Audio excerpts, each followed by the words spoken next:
د اعظم خپلواکي خبري ویبپاڼې دا ځل د طالبانو د مذاکراتي ټیم له مشر ښاغلي شیر محمد عباس ستانکزي صاحب سره د دوی د مذاکراتي ټیم پر جوړښت، د بندیانو پر موضوع، د هیواد پر روان وضعیت او نورو مهمو مسایلو مرکه کړې چې اورېدلو ته تاسو درانه مینوال رابولو. د مرکې په پیل کې محترم ستانکزی صاحب تاسو ته ښه راغلاست وایو. د لومړۍ پوښتنې په توګه که د خپل مذاکراتي ټیم د جوړښت په هکله معلومات راکړئ، څو کسان دي او څومره صلاحیتونه ورسره دي؟ بسم الله الرحمن الرحیم نحمده ونصلي على رسوله الكريم اما بعد. د اعظم ویبپاڼې کارکوونکو او ټولو لیدونکو ته السلام علیکم ورحمت الله وبرکاته. د افغانستان د اسلامي امارت علی قدر امیر المؤمنین حفظه الله د بین الافغاني مذاکراتو د مخته وړلو په ارتباط باندې مذاکراتي ټیم جوړ او منظور کړی دی. دغه مذاکراتي ټیم چې مشرتوب یې ما طرف په غاړه ده او په دې کې تقریبا 20 کسه نور هم شامل دي چې په دې جملې نه 14 د مذاکرات د رهبري شورا غړي دي او متبقي اعضاء د امارات پخواني مجاهدین او د نورو کمیسیونونو اعضا دي. نو دې ټیم ته د مذاکراتو د پیل، د جای تعینول او همدارنګه د امریکایانو سره د مذاکراتو د توافقاتو تطبیق او د بندیانو تبادله او خلاصون دا وظایف وسپارل شوي دي. د دې ټیم وظیفه به خاص همدا وي چې مذاکرات له مخالف ډلې سره په پوره ډاډ او اطمینان سره مخته یوسي.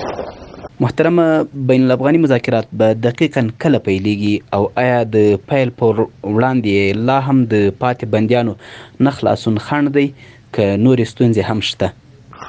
بین الافغاني مذاکرات خو د اسلامي امارت لخوا نه ټیم ټاکل شوی دی او تنها څه لوجستیکي مسایل دي چې هغه په مخ کې دي. انشاءالله په ډېر کم وخت کې به آماده شي دې ته چې مذاکرات شروع کړي.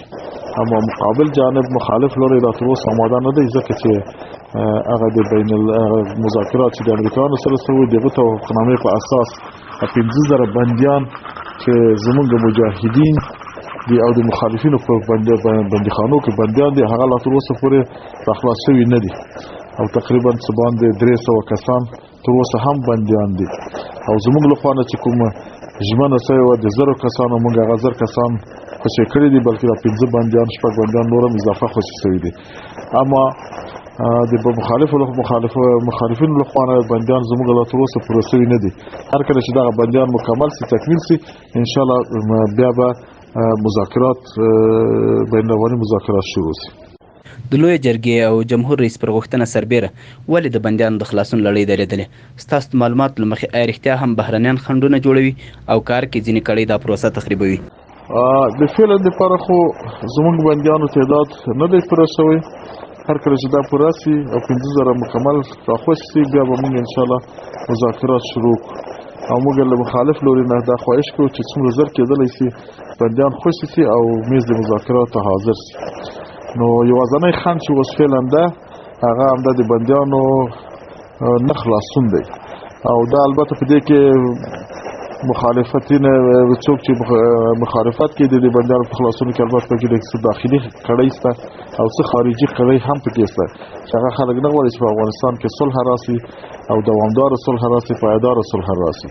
نو موږ یو ځل بیا په دغو داخلي او خارجي کسانو باندې غږ کوو چې خپل شخصي منافع نه تیر سي، ملي منافع په نظر کې ونیسي او د دې ملت په خاطر باندې د دې ملت چې د 40 کاله په جنگ کې سوچ د دوی په خاطر باندې نور بهانه ودروي او د توافقنامې مطابق بندیان خوشي کی تر څو موږ بین الافغاني مذاکرات ته وداخل شو.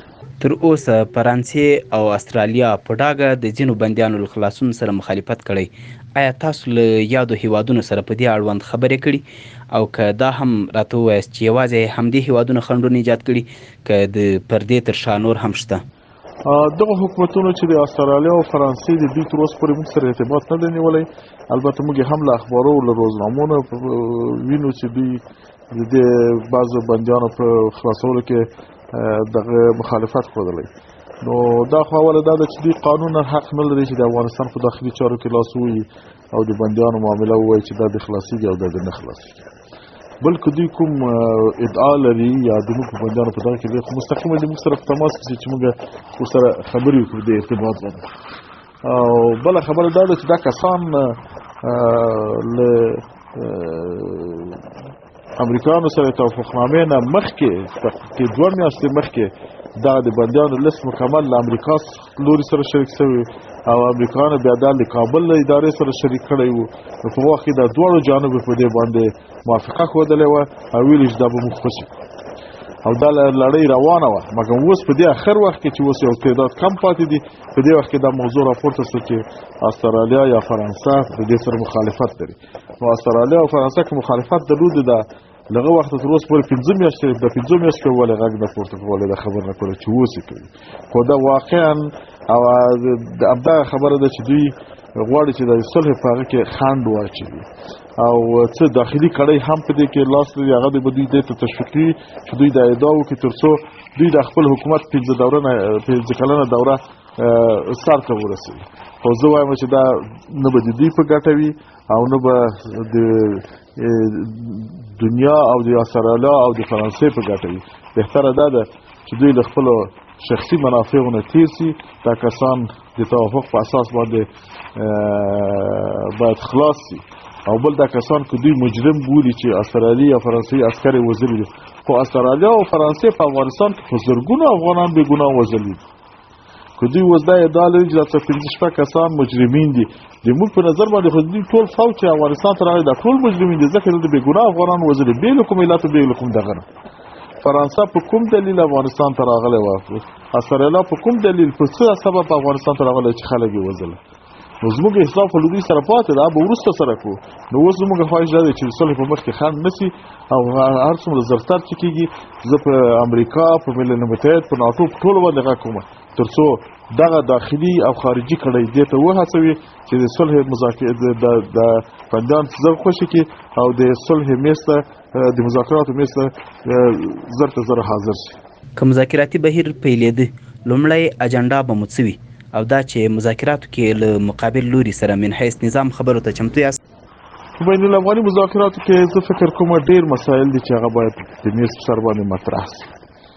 البته د اجنډا په حساب باندې زه ویلی شم چې هر جانب هر طرف به خپله اجنډا لري. موږ خپله اجنډا لرو مخالفو به خپله اجنډا جوړه کړي خو دا اجنډا وخت د بحث وړ کېږي چې دواړه جانبه په یوه اجنډا توافق وکړي یعنې څه مسایل دواړه جانب باندې موافقه وکړي یو مشترک اجنډا جوړه شي بعد هغه نه بیا په هره ماده باندې بحث کېږي او توافق ورباندې کېږي. نو اوس دا مخکې له وخته د څه موږ وایو چې اجنډا به څه شي اجنډا چې کومه اجنډا چې توافقي اجنډا راغله هغه به انشاءالله موږ په آینده کې مطبوعاتو ته اظهار کو اعلاني به کړو. محترم ستانکزی صاحب حکومت ویلي و مذاکراتي ټیم یې د پریکړو واک نه لري او دا چاره به وروسته د مصالحې عالي شورا ترسره کوي. بین الافغاني مذاکرات د ستاسو چمتووالی په کومه کچه ده؟ دا چې مخالفینو دا ویلي دي چې دوی مصالحتي مذاکراتي ټیم صلاحیت د دې نه لري دوی به د اتحادیې شاته یا د مذاکراتو شاته به بله د صلح شورا لري هغو ته به یې وړي. دا په خپله د دوی ضعف د ټیم ښیي ضعف د دوی د عدم اعتماد د دوی په خپلو منځو کې سره ښیي او په یو شي باندې یوه خوله نه کېدل او اعتماد یو په بل اعتماد نه کېدل د دې معنا لري. په هر صورت خو زموږ په خوا کې الحمدلله کوم کسان چې په دې ټیم کې راټول شوي دي دا ټول مشران خلک دي او با قدرت او با نفوذ خلک دي. په همدې خاطر علی قدر امیرالمؤمنین حفظه الله د دې مذاکراتي ټیم تقریبا 15 سلنه ټول د رهبري شورا غړي ټاکلي تر څو دوی وکولی شي چې په خپله د میز سر باندې فیصلې وکړي.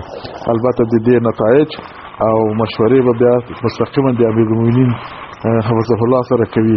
دا ټیم مستقل ټیم دی او مستقیما بل مشر سره ارتباط لري. نو زموږ ټیم له هرې نګاه نه آماده او یو مکمل ټیم دی. موږ الحمدلله ورته آماده یو چې مذاکرات شروع کړو.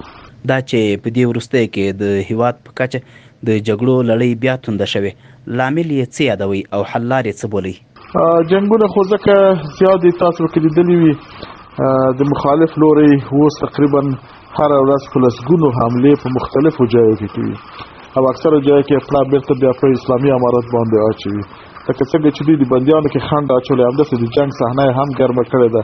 موضوع یو بهانه جوړوي چې مقصد هغه مذاکرات په تعویق باندې واچوي تر څو دوی د خپله 15 کلنه دوره د حکومت پکې تکمیله کړي. خو دا خو د دوی د حکومت په سر باندې به هره ورځ په سلګونو افغانان وژل کیږي. نو مونږ په همسایه ملکونو باندې، د منطقې په ملکونو باندې، بالاخره د نړۍ په ملکونو باندې، اسلامي ملکونو باندې دا غږ کوو تر څو هغه دوی له خپل نفوذ او قدرت نه کار واخلي او زموږ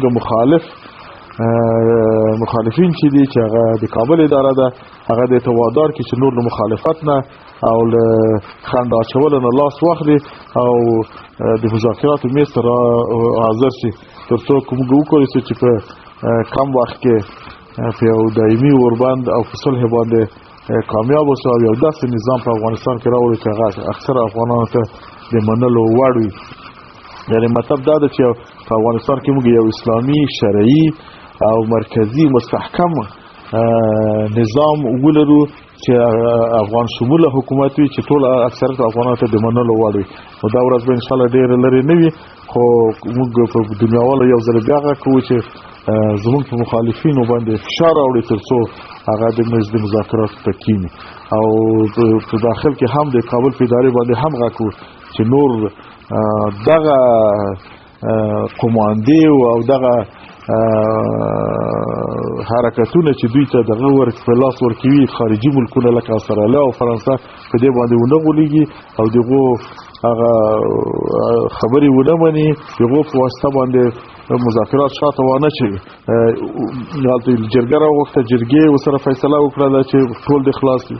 دلته توافقنامه کې دغه خبره ده، هلته د یو ملک له سفارت نه یو څوک ټلیفون ورته کوي یا سفیر یا معاون یا یو ډیپلوماټ ټلیفون ورته کوي چې نه دا دې نه کېږي، نو په دې باندې دوی بندیان کوي. نو تاسو اوس وګورئ چې دا اداره تر کومه اندازې پورې خپل استقلال لري او تر کومه اندازې خپل استقلال لاس ورکوي. خو موږ بیا دغه کوو چې له موږ له خوا نه الحمدلله موږ مکمل آماده یو صلح ته او مذاکرات آماده یو چې څومره زر کېدلی چې موږ غور ورته لیوال یو، ځکه چې جنګ طولاني کېږي، زموږ ګران وطن پکې سوځي، زموږ ګران وطن پکې خرابېږي، زموږ بېچاره او مظلوم ولس پکې تباه کېږي. نو خدای په دې امید چې الله پاک په بله خوا کې هم دغسې یو دغه پیدا کړي، روحیه پیدا کړي، خپل شخصي منافع پرېږدي، ملي منافعو ته ترجیح ورکړي، میز د مذاکراتو حاضر شي تر څو موږ وکولی شو په نتیجه د مذاکراتو کې یو اسلامي شرعي نظام او مستحکم قوي مرکزي حکومت چې هغه د افغانانو ټول افغانانو ته د منلو وړ وي منځته راسي او د افغانستان خلک باندې په صلح او ارامۍ کې ژوند وکړي. محترم، که د وروستۍ پوښتنې په توګه راته ووایې چې د هېواد د روان وضعیت په هکله مو سیاسینو، ځوانانو او په ټوله کې افغان ولس ته پیغام څه دی؟ اوس په دغه حالت کې چې کوم سیاسي حالت روان دی په افغانستان کې، دا اوس یوازې تنها د مخالفینو د اسلامي امارت دنده هم نه ده، بلکې په افغانستان کې چې هر څوک ژوند کوي من حیث د افغان، که هغه په هره طبقه پورې مربوط دي، په هر قوم پورې مربوط دي، په هر نژاد پورې مربوط دي، که هغه په اقلیت کې دي که په اکثریت کې دي، دا د هر یو وظیفه ده چې د افغانستان ته د صلح د راوستو په لار کې باید مثبت قدمونه کېږي او هر څوک په هر شکل یې کولی شي، که لیکوالان دي هغه د لیک له لارې، که ژورنالیستان دي هغه د خپلو اخبارو میډیا له لارې نه، که داسې نور اهل کار دي په هر طبقه کې دي، دوی باید ټول په یو خلو باندې غږ پورته کړي.